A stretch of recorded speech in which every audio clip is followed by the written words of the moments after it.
नमस्कार दोस्तों, DR. Verma education में आपका स्वागत है। आज हम तुलनात्मक राजनीति के अंतर्गत नया चैप्टर लेकर आए हैं जिसका नाम है प्रतिनिधित्व के सिद्धांत, निर्वाचन प्रणालियाँ एवं मतदान आचरण, जो कि पीजीटी, जीआईसी, एलटी, नेट और जेआरएफ के लिए अति महत्वपूर्ण होने वाला है। तो चलिए शुरू करते हैं। प्रतिनिधित्व के सिद्धांत, निर्वाचन प्रणालियाँ एवं मतदान आचरण। प्रतिनिधित्व के सिद्धांत। नंबर 1, प्रतिनिधित्व का प्रतिक्रियावादी सिद्धांत, जो कि हॉब्स और हैमिल्टन ने दिया था। नंबर 2, प्रतिनिधित्व का रूढ़िवादी सिद्धांत, जो कि बर्क और मेडिसन ने दिया था। नंबर 3, प्रतिनिधित्व का उदारवादी सिद्धांत, जो कि लॉक और मैकफर्सन के द्वारा दिया गया था। और नंबर 4, प्रतिनिधित्व का आमूल परिवर्तनवाद सिद्धांत, जो कि रूसो और नव वामपंथी के द्वारा दिया गया था। राजनीतिक प्रतिनिधित्व से विशेष अर्थ का बोध होता है। यह लोकतांत्रिक व्यवस्थाओं में जनता के द्वारा निर्वाचित व्यक्ति का संकेतक है, अर्थात प्रतिनिधि वह होता है जो जनता के द्वारा चुना जाता है और वह जिस संस्था में बैठता है उसे प्रतिनिधि संस्था कहा जाता है, और जिनके द्वारा चुना जाता है उनका वह प्रतिनिधित्व करता है। A.H. बिर्च ने अपनी पुस्तक रिप्रेजेंटेशन में राजनीतिक प्रतिनिधित्व का अर्थ बताते हुए लिखा है कि राजनीतिक प्रतिनिधि एक ऐसा व्यक्ति है जो परंपरागत या कानून द्वारा एक राजनीतिक व्यवस्था में प्रतिनिधि का स्तर रखता है और प्रतिनिधि की भूमिका निभाता है। प्रतिनिधि बनने के लिए 3 योग्यताओं का होना आवश्यक है। नंबर 1, नागरिकता। नंबर 2, न्यूनतम आय। और नंबर 3, आवास। प्रतिनिधित्व के निम्नलिखित 2 रूप प्रचलित हैं। नंबर 1, आदिष्ट प्रतिनिधित्व। जब प्रतिनिधि अपने निर्वाचकों के स्पष्ट एवं निश्चित आदेश पर कार्य करते हैं तब उसे आदिष्ट प्रतिनिधित्व कहते हैं। आज प्रतिनिधियों के लिए निर्वाचकों के आदेश का पालन करना संभव नहीं है। नंबर 2, आदेशहीन प्रतिनिधित्व। इसमें प्रतिनिधि अपने निर्वाचकों के आदेश से बंधे हुए नहीं होते। वह न तो उनके अभिकर्ता हैं और न ही उनके अधीनस्थ कर्मचारी, बल्कि उनसे यह अपेक्षा की जाती है कि वह क्षेत्रीयता से ऊपर उठकर राष्ट्रीय हित में कार्य करें। आज इसी विचार का बोलबाला है। प्रतिनिधित्व के सिद्धांत। इसके अंतर्गत निम्नलिखित 4 सिद्धांत प्रचलित हैं। नंबर 1, प्रतिक्रियावादी सिद्धांत। इसके प्रवर्तक हॉब्स और हैमिल्टन हैं। यह सिद्धांत व्यवस्था और सत्ता की आवश्यकता पर बल देता है। इसमें कार्यपालिका राजतंत्रात्मक होती है। ऐसा माना जाता है कि कार्यपालिका और संसद उच्च कोटि के ज्ञान और विवेक से संपन्न होती है। उसे लोकमत की ओर तो ध्यान देना चाहिए, लेकिन उससे बंधना नहीं चाहिए। इसमें सत्ताधारियों पर जनसाधारण का कोई नियंत्रण नहीं होता। यह अलोकतंत्रीय व्यवस्था है। नंबर 2, रूढ़िवादी सिद्धांत। इसके प्रवर्तक बर्क और मेडिसन हैं। ये सार्वजनिक नियंत्रण को स्वीकार करते हैं, परंतु वह शासन प्रक्रिया में जनसाधारण की सहभागिता की अनुमति नहीं देते। जनसाधारण को विशिष्ट वर्ग से अपने शासकों का चयन करना चाहिए, फिर वह अपने प्रतिनिधियों को निर्देश नहीं देंगे। यदि जनता असंतुष्ट है तो वह अगले चुनाव में शासक को हटा सकती है। नंबर 3, उदारवादी सिद्धांत। इसके समर्थक लॉक और जेफरसन हैं।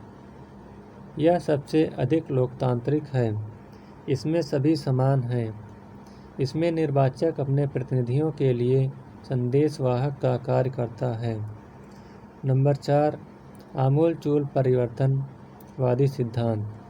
इसके समर्थक रूसो और नव वामपंथी हैं।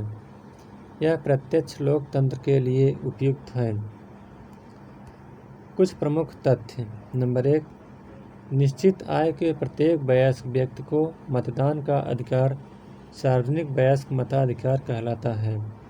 J.S. मिल, सर हेनरी मैन, सिजविक लेकी आदि सार्वभौमिक वयस्क मताधिकार के आलोचक हैं। नंबर 2, लास्की का कथन है कि वयस्क मताधिकार का कोई विकल्प नहीं है। नंबर 3, गिलक्राइस्ट के अनुसार सार्वभौमिक वयस्क मताधिकार वास्तव में सार्वभौमिक नहीं है। नंबर 4, अमेरिकी राष्ट्रपति के निर्वाचन के बारे में लास्की का कथन है कि यह 4 माह का व्यभिचार है। नंबर 5, निर्देशित प्रतिनिधित्व के समर्थक शेक्सपियर हैं। एस्मीम का कथन है कि एक प्रतिनिधि वह व्यक्ति है जो पूर्ण स्वतंत्र हो, पर वैधानिक सीमा में ही कार्य करता हो। नंबर 7, डॉक्टर राजेंद्र प्रसाद के अनुसार मैं विधानमंडल के सदस्यों के लिए कुछ योग्यताएं निर्धारित करने के पक्ष में हूं। यह अजीब लगता है कि कानून के प्रशासकों के लिए हम उचित योग्यताएं निर्धारित करें, लेकिन जो इसका निर्माण करते हैं उनके लिए निर्वाचन होने के लिए कुछ नहीं है। नंबर 8,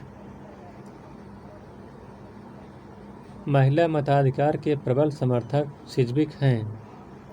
सिजविक के अनुसार मैं केवल लिंग के आधार पर किसी भी आत्मनिर्भर व्यक्ति को जो अन्यथा अयोग्य नहीं है मताधिकार प्रदान न करने का कोई पर्याप्त कारण नहीं समझता। नंबर 9, संयुक्त राज्य अमेरिका के दोनों सदनों के सदस्य प्रत्यक्ष निर्वाचित होते हैं। जॉन स्टुअर्ट मिल ने आनुपातिक प्रतिनिधित्व का सिद्धांत दिया। विधायिका में प्रतिनिधित्व देने के लिए आनुपातिक प्रतिनिधित्व की प्रणाली का सूत्रपात किया। नंबर 10, क्लीमेंट एटली के अनुसार हम अल्पसंख्यकों के अधिकारों के प्रति सचेत हैं और अल्पसंख्यक डर मुक्त होकर रहने योग्य होना चाहिए। दूसरी ओर हम अल्पसंख्यकों को बहुसंख्यकों की प्रगति पर निषेध के अधिकार की स्वीकृति नहीं दे सकते। नंबर 11, सर्वप्रथम फ्रांसीसी क्रांति के दौरान महिलाओं को मताधिकार देने की बात उठी। नंबर 12, 1896 में न्यूजीलैंड में सर्वप्रथम महिलाओं को मताधिकार दिया गया। यह अधिकतर क्वेश्चन पूछा जाता है कि सबसे पहले महिलाओं को मताधिकार देने का कार्य किस देश ने किया, तो उस देश का नाम हो जाएगा न्यूजीलैंड। 1907 में फिनलैंड ने, 1915 में डेनमार्क ने, 1919 में जर्मनी ने और अमेरिका ने 1922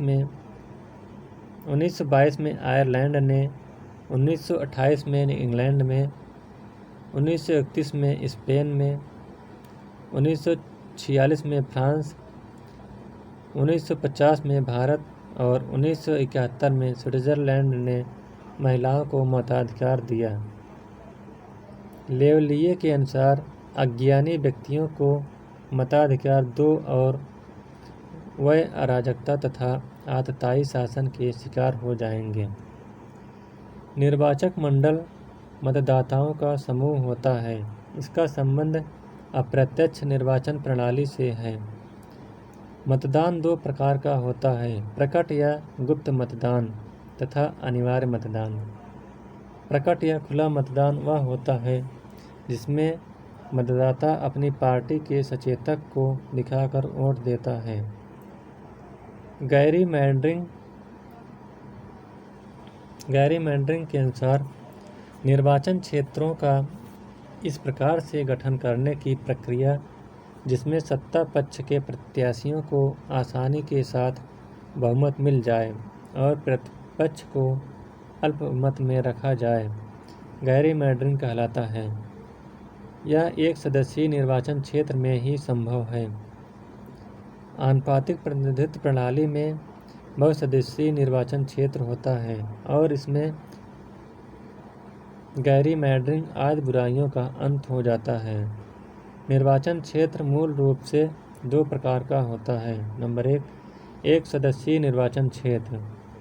जब किसी राज्य को उतने ही निर्वाचन क्षेत्रों में बांट दिया जाता है जितनी संख्या में प्रतिनिधि चुने जाते हैं और प्रत्येक निर्वाचन क्षेत्र के द्वारा बहुमत के आधार पर अपना एक प्रतिनिधि चुना जाता है तो उसे एक सदस्यीय निर्वाचन क्षेत्र कहा जाता है।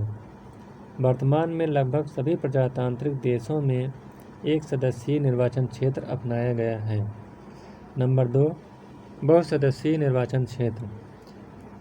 जब संपूर्ण राज्य को अनेक निर्वाचन क्षेत्रों में विभाजित कर दिया जाता है और प्रत्येक निर्वाचन क्षेत्र से अनेक प्रतिनिधि चुने जाते हैं तो उसे बहुसदस्यीय निर्वाचन क्षेत्र कहते हैं। निर्वाचन के आधार पर निम्नलिखित 3 प्रकार का प्रतिनिधित्व या निर्वाचन प्रणाली का प्रचलन है। नंबर 1 सांप्रदायिक प्रतिनिधित्व। इस प्रणाली में प्रत्येक संप्रदाय या धर्म के लिए स्थान सुरक्षित कर दिए जाते हैं और उस निर्वाचन क्षेत्र में उसी संप्रदाय या धर्म के लोग उम्मीदवार हो सकते हैं और प्रायः उस संप्रदाय के व्यक्तियों के द्वारा ही उसका निर्वाचन किया जाता है। नंबर 2 व्यावसायिक प्रतिनिधित्व। इसका अर्थ है कि व्यवसाय के आधार पर प्रतिनिधित्व की व्यवस्था। इसमें जिस क्षेत्र में जिस व्यवसाय के लोग अधिक होते हैं उसी व्यवसाय के लोगों को टिकट दिया जाता है। इसके प्रमुख समर्थक कोल माने जाते हैं। नंबर 3 प्रादेशिक प्रतिनिधित्व। इसके अंतर्गत प्रतिनिधियों का चुनाव प्रादेशिक आधार पर होता है और निर्वाचन क्षेत्र को अलग अलग बांट दिया जाता है। वर्तमान समय में लगभग सभी लोकतांत्रिक देशों में प्रादेशिक प्रतिनिधित्व के सिद्धांत को अपनाया गया है। आनुपातिक प्रतिनिधित्व प्रणाली। नंबर का एकल संक्रमणीय मत प्रणाली। इसको एंड्रे ने दिया है। एंड्रे के अनुसार कुल मतों की संख्या बटे प्रत्याशियों की संख्या और ड्रूप महोदय ने कहा है कि कुल मतों की संख्या बटे प्रत्याशियों की संख्या ड्रूप के अनुसार कुल मतों की संख्या +1 बटे प्रत्याशियों की संख्या +1। नंबर का सूची प्रणाली। अल्पसंख्यकों को प्रतिनिधित्व देने वाली प्रणाली। नंबर 1 आनुपातिक प्रतिनिधित्व प्रणाली। इस पद्धति का प्रतिपादन एक अंग्रेज विचारक थॉमस हेयर ने 18वीं सदी में किया था। इस पद्धति को अपनाने के लिए बहुसदस्यीय निर्वाचन क्षेत्र होना चाहिए और ऐसे निर्वाचन क्षेत्रों में प्रत्येक मतदाता को उतनी ही संख्या में मत देने का अधिकार होता है जितने उम्मीदवार चुने जाएंगे। इस प्रकार के चुनाव के अंतर्गत उन उम्मीदवारों को अपेक्षाकृत विजयी समझा जाता है जिन्हें बहुमत नहीं बल्कि एक निश्चित मत प्राप्त होता है, अर्थात मतदाताओं की एक निश्चित संख्या का समर्थन हो। इसे निर्वाचन कोटा कहा जाता है। आनुपातिक प्रतिनिधित्व की प्रणाली निम्नलिखित 2 रूपों में अपनाई जाती है। नंबर का एकल संक्रमणीय मत प्रणाली।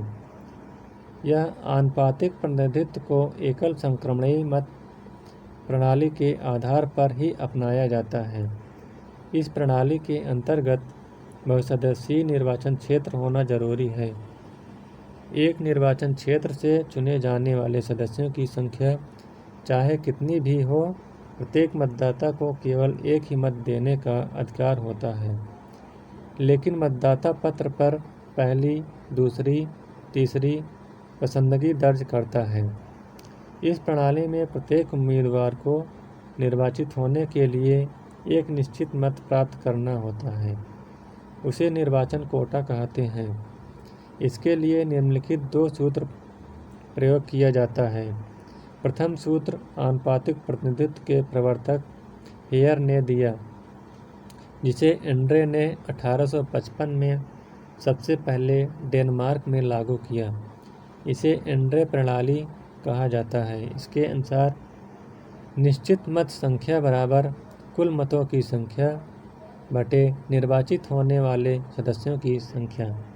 दूसरा सूत्र ड्रूप द्वारा दिया गया। इसके अनुसार निश्चित मत संख्या बराबर मतों की संख्या प्लस 1 बटे सदस्यों की संख्या प्लस 1। हेयक प्रणाली का अब कहीं प्रयोग नहीं होता। अब ड्रूप पद्धति को ही न्याय संगत माना जाता है। भारत के राज्यसभा के सदस्यों का निर्वाचन तथा भारत के राष्ट्रपति के चुनाव के लिए इसी विधि की बात कही जाती है, परंतु राष्ट्रपति के निर्वाचन में वैकल्पिक मत प्रणाली का भी प्रयोग होता है। ऐसा इसलिए कि राष्ट्रपति के चुनाव में निर्वाचन क्षेत्र एक सदस्यीय होता है, जबकि इसमें बहुसदस्यीय होता है। भारत में इस प्रणाली का चुनाव राज्यसभा और विधान परिषद के लिए भी होता है। नंबर ख, सूची प्रणाली। इस प्रणाली के अंतर्गत जो उम्मीदवार खड़े होते हैं, उनके दलों के अनुसार अलग अलग सूचियां बना ली जाती हैं।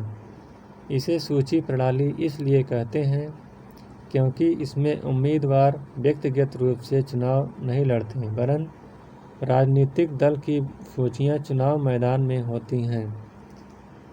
इसमें मतदाता विभिन्न सूचियों में से किसी एक सूची को मत देता है। सूची प्रणाली में स्थानों का वितरण सूचियों को मिले मतों के अनुसार होता है। इसमें भी बहुसदस्यीय निर्वाचन क्षेत्र होते हैं। ध्यान रहे कि इसमें निर्वाचन का आधार व्यक्तिगत उम्मीदवार नहीं होता, बल्कि दलीय आधार पर उम्मीदवारों की सूची होती है। जैसे यदि किसी व्यवस्थापिका में 100 सीट हो और कुल 1 लाख वोट हो, तो एक प्रत्याशी को चुनाव जीतने के लिए 1 लाख बटे 100 अर्थात 1000 वोट की आवश्यकता होती है। और यदि किसी राजनीतिक दल की सूची 1 लाख में 45,000 वोट पाती है, तो 45,000 बटे 1000 बराबर 45, अर्थात उस पार्टी की सूची से कुल 45 उम्मीदवार विजयी घोषित होंगे, जो ऊपर से 100 में से छांट लिए जाएंगे। फ्रांस, नीदरलैंड और जर्मनी में इसका प्रयोग होता है। शुल्क के अनुसार एकल संक्रमणीय मत प्रणाली निर्वाचकों को अपनी पसंद के उम्मीदवार चुनने में सबसे अधिक स्वतंत्रता प्रदान करती है। नंबर ग, एकत्रीभूत मत प्रणाली। इसके लिए भी बहुसदस्यीय निर्वाचन क्षेत्र होना चाहिए। इसके अनुसार प्रत्येक मतदाता को उतने मत देने का अधिकार होता है जितने सदस्य उस क्षेत्र से चुने जाने हैं।